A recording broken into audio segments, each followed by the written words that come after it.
বসন্তের জয় রবে দিগন্ত কাঁপিল যবে, মাধবী করিল তার শয্যা।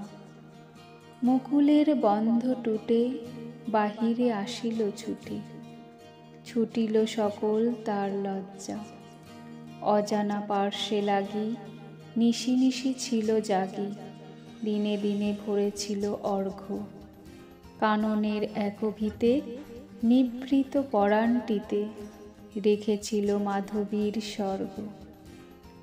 ফাল্গুন পবন রথে যখন বনের পথে জাগালো মর্মর কলছন্দ, মাধবী সহসা তার সঁপি দিল উপহার, রূপ তার মধু তার গন্ধ।